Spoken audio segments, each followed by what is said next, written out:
조합제TV 시청자 여러분 안녕하십니까. 2020년 5월 28일 오후 6시입니다.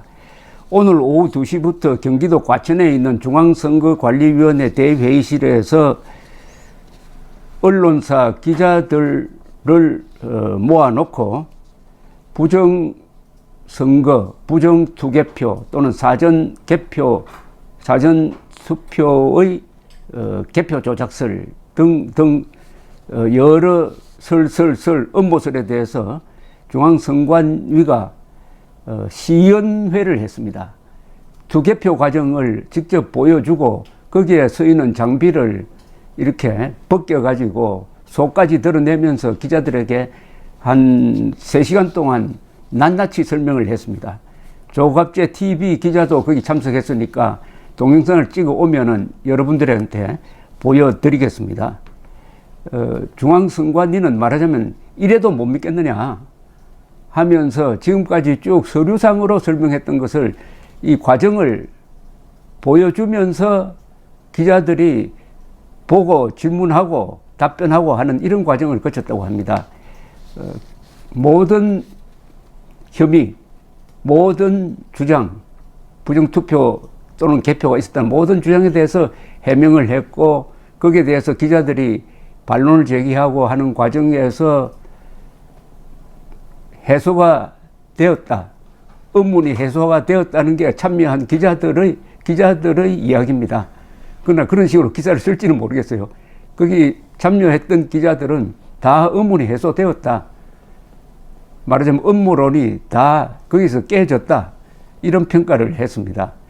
뭐 그건 너무나 당연하죠. 처음부터 제가 주장하는 대로 이것은 음모론이 너무나 유치하고 억지가 많고 해가 서쪽에서 뜬다는 것처럼 이게 아무런 과학적 뒷받침이 없는데도 불구하고 여기에 어떤 불만과 정오심에 이게 휘발유를 끼얹어 버리니까 이렇게 지금 커졌습니다. 커졌는데 뭐 이것도 못 믿겠다는 사람 이제 앞으로 나올 겁니다. 그러면 또 재검표가 앞으로 기다리고 있습니다. 시연회 다음에 재검표 그 다음에 뭐가 나올까요? 뭐 재검표도 못 믿겠다 하면은 그때부터는 도리가 없는 거죠. 그래서 이 시연회를 보도한 기사를 보면 이렇습니다. 투표지들이 기호별로 정확하게 분류되던 가운데 유독 한 장이 눈에 띄었다. 마치 아무런 기표가 되지 않은 무효표가 1번 후보의 득표로 분류된 것처럼 보였기 때문이다. 그러나 이 투표지는 기표란이 아닌 후보자의 기호칸에 기표된 투표지였다. 이런 투표지는 유효표다. 분류기가 제대로 분류한 셈이다. 이렇게 세계일보가 전했는데 이 이름에 도장을 찍어야 되는데 기호에 도장을 찍는 경우가 있다 이거예요. 그러나 그것도 지금은 유효표로 계산해 준다. 그런데 육안으로 보면은 아니 후보 이름에는 아무것도 안 찍혀 있는데 그 후보 표로 계산된다. 아, 이거는 잘못됐다. 이렇게 볼 수 있다는 겁니다. 그러나 결국 분류기가 정확하게 분류를 했다 하는 것을 증명한다는 거죠. 이렇게 시연을 진행하던 조규영 선관위 선거 1과장은 투표지 분류 진행 중에는 참관인들이 투표지의 윗부분만 볼 수 있기 때문에 마치 기표가 되지 않은 무효표가 특정 후보자의 득표로 분류된 것처럼 오해할 수 있다고 기자들에게 설명을 했습니다. 그러니까 선거 과정과 동일한 투개표 과정을 시연한 거죠. 선관위는 투표용지가 선거인에게 전달되고 투표함에 담겨서 개표소로 이동한 뒤에 이 표가 후보자의 득표로 인정되는 전 과정을 구체적으로 언론에 공개를 했습니다. 이번 선거에 사용했던 장비와 방식을 그대로 사용했습니다.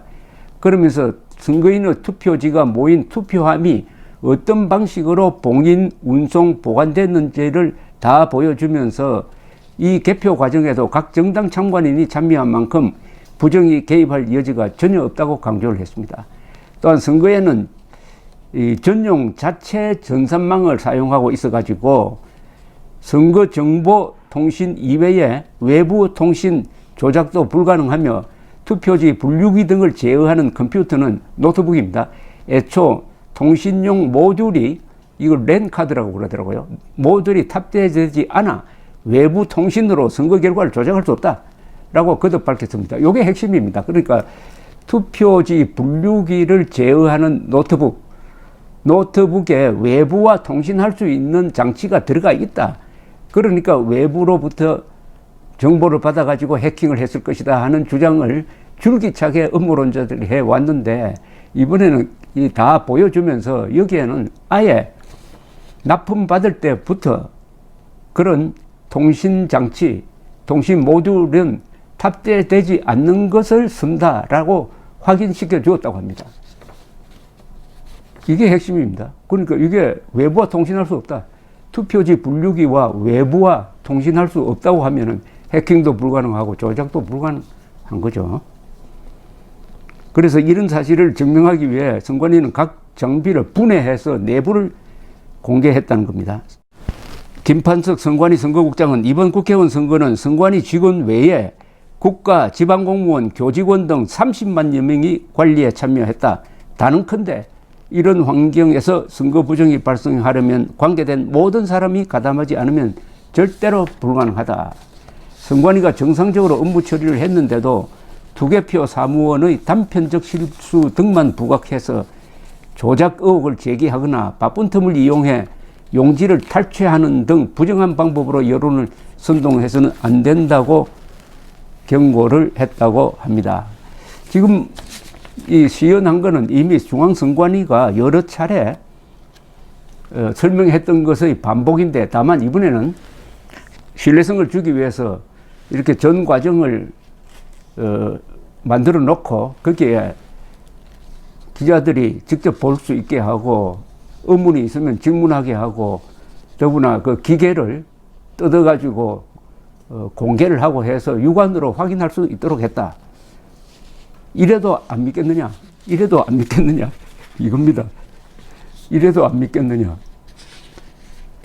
뭐 여기에 대해서 제가 더 구체적으로 더 설명할 필요가 없는데, 이 부분은 다시 한번 설명해 드려야 되겠네요. 제일 핵심이 되고 있는 이 투표지 분류기의 조작이 있었다는 주장인데, 이 선관위에서 이 부분을 제일 강조해서 지금까지 설명해 왔습니다. 이번에도 이 부분을 기자들한테 설명했는데,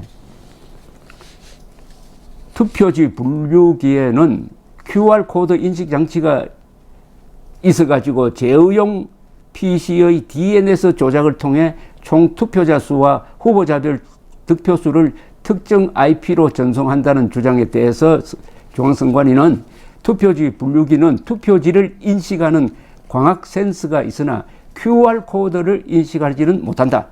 운용장치는 랜카드 제거 후에, 아까 랜카드를 통신 모듈이라고도 이야기를 했습니다. 제거 후에 각급 선관위에 배부하므로 외부 통신망과 연결될 수 없고 랜카드가 존재하지 않아 DNS 정보를 입력할 수도 없다. DNS는 도메인 네임 시스템의 약자로 네트워크에서 도메인이나 호스트 이름을 숫자로 된 IP 주소로 해석해주는 네트워크 서비스입니다. 이게 없으면 외부 통신이 안 되는 거죠. 이렇게 설명을 했는데, 글쎄요, 음모론자들이 납득할지 두고 보았습니다. 물론 음모론자들의 속성상 끝까지 갑니다. 끝까지 가도 이제 이렇게 되면은 음모론이 약화되는 건 사실이죠. 약화되는, 이게 아니구나 하고 이렇게 떨어져 나가는 사람들이 있겠고, 음모론을 제일 처음에 제기했던 사람들은 끝까지 절대로 승복하지 않을 겁니다. 그러면 그런 사람들이 이제 소수로 말하자면 고립이 되겠죠. 이와 관련해 가지고는 어제 제가 소개를 해드린 오세훈,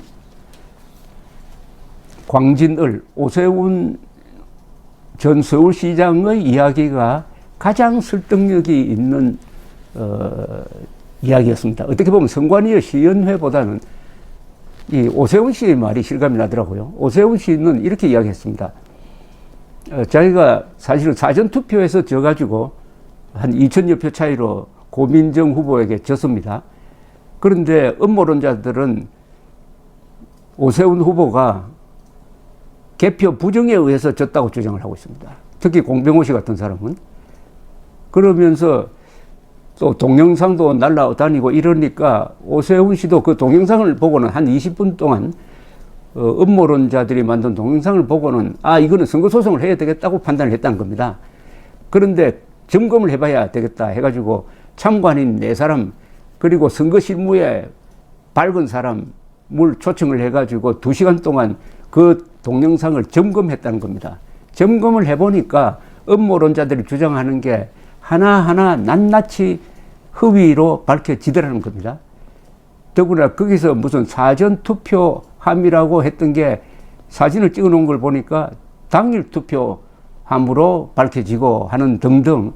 그래서 아, 이거는 아니구나 해가지고 거기서 손을 뗐다는 겁니다. 그러면서 이런 이야기를 했습니다. 여기에 너무 에너지를 소모하면은 지난 한 달 동안 보여준 바와 같이 우리가 선거 결과를 놓고 맑은 마음으로 반성을 해야 되는데 반성해가지고 2022년 대선에서는 이길 방도를 구해야 되는데 투표 부정 때문에 졌다고 해가지고 남 탓만 하면은 자기 반성을 안 하게 된다. 남 탓만 하면 자기 반성을 안 하게 된다. 이런 아주 뼈아픈 지적을 했습니다. 그렇게 되면 결국 누구를 도와주는 거냐? 문재인 정권 집권 연장, 문재인 세력의 집권 연장을 도와주는 거죠. 음모론이 여기서 중단되지 않으면 이미 지금까지 우파 자해 활동을 충분히 했고, 여기에 함몰되는, 음모론에 함몰되는 사람은 문재인 정권이나 김정은 세력과는 싸울 생각을 하지 않습니다. 선관위만 하면 계속 싸워요. 근데 그 싸움은 절대 이길 수 없는 싸움에 에너지를 탕진하다가 보니까 지금 예컨대 돌아가는 무슨 백선엽 장군 국립현충원 안장 문제라든지 이 정의연의 윤미향 씨 문제라든지 여기에 집중해서 싸워야 될 여력이 없는 거예요. 한쪽은 지는 게임을 하고 한쪽은 이기는 게임이 있는데 거기는 참여하지도 않고 따라서 문재인 정권을 도와주는 도우미 역할을 충분히 하고 있는데 이번 선관위의 시연을 계기로 이제 여기서 일단 정리를 하고 유턴해야 되지 않을까 하는 그런 생각을 합니다. 그게 우리 참여했던 기자가 오는 동영상을 또 보고를 계속 보내드리겠습니다. 감사합니다.